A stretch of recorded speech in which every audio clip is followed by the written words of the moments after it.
Good morning students, I am Manju, your EVS teacher from SP Public School Katratu. Students, आज मैं आपको 5th class के students को EVS में चैप्टर नंबर 11 पढ़ाने जा रही हूँ। चैप्टर नंबर 11 का नेम है लाइफ इन वाटर, यानी पानी में जीवन, कि जल में जो जीव जंतु रहते हैं वो किस तरह से रहते हैं, उनका जीवन जल में किस तरह से होता है।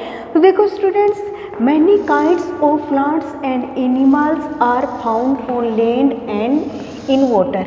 अब देखो स्टूडेंट्स, आपने पिछले क्लासों में भी पढ़ा होगा कि बहुत सारे एनिमल्स और प्लांट्स ऐसे हैं जो पानी में भी पाए जाते हैं और अपनी ज़मीन के ऊपर भी पाए जाते हैं। इसी तरह से जैसे कि प्लांट्स वगैरह होते हैं वो पहाड़ी वगैरह होती है, हिल्स होती है, वहाँ पर भी पाए जाते हैं। तो देखो इसमें हम क्या है, एक्वाटिक एनिमल्स और एक्वाटिक प्लांट्स। तो इस चैप्टर में आपसे पूछा गया कि एक्वाटिक एनिमल्स यानी पानी में रहने वाले जो एनिमल्स होते हैं वो कौन से होते हैं और पानी में रहने वाले प्लांट्स हैं वो कौन से होते हैं। इसमें आपको केवल 2 चीज़ें इस चैप्टर में पूछी गई हैं। तो एक्वाटिक एनिमल्स जैसे कि क्रोकोडाइल, टॉर्टस, फिश, लीच आदि एनिमल्स हैं, ये पानी के अंदर पाए जाते हैं। इसके अलावा जैसे कि एक्वाटिक प्लांट्स, तो प्लांट्स कौन कौन से हैं, तो सिंगारा है, जलकुंभी है, लोटस है आदि पानी के अंदर पाए जाने वाले प्लांट्स होते हैं। तो अब ये प्लांट्स और जो ये एनिमल्स हैं इनकी क्या विशेषता होती है कि ये पानी में किस तरह से रह पाते हैं। तो इसमें देखो, aquatic animals and plants breathe in water only, कि ये जो एनिमल्स और प्लांट्स होते हैं ये केवल पानी में ही श्वसन क्रिया करते हैं। इसके अलावा aquatic animals and plants are able to live in water due to their unique physical features, यानी इनकी यूनिक फिजिकल फीचर्स की वजह से ही ये पानी में रह पाते हैं। तो देखो students, the effect of its environment is clearly seen on the structure and functions of every animals and plants, यानी जितने भी जो प्लांट्स और एनिमल्स होते हैं उनका स्ट्रक्चर इस तरह से बना होता है कि वो एनवायरनमेंट के अकॉर्डिंग अपने आप को उसमें ढाल लेते हैं।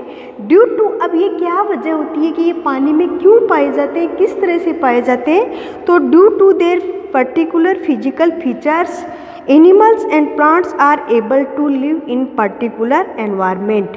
अब देखो, जैसे कि उदाहरण के लिए इस चैप्टर में बताया गया है कि a bear is found icy regions, यानी एक बियर होता है वो बर्फीले इलाकों में पाया जाता है। तो इसका क्या कारण है, क्योंकि its body has thick fur which protect it from cold, यानी उसके शरीर पर इस तरह से फर पाए जाते हैं जो कि उसका ठंड से बचाव करते हैं, इसलिए जो बर्फीले इलाके होते हैं वहाँ पर बियर पाए जाते हैं। In the same way, aquatic animals can live only in water due to their particular physical structure, यानी अब इसी तरह से जितने भी एक्वाटिक एनिमल्स होते हैं उनकी जो फिजिकल स्ट्रक्चर होता है उसी की वजह से वो वाटर में यानी पानी में पाए जाते हैं।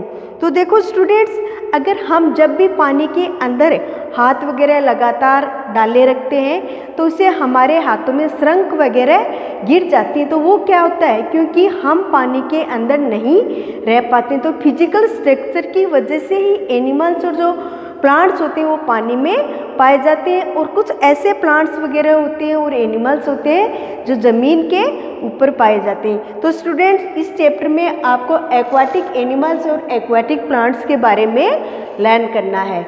इसको अच्छे से रीड करना है और कौन कौन से एक्वाटिक एनिमल्स होते हैं, प्लांट्स होते हैं, इनको अच्छे से लर्न करना है। Thank you.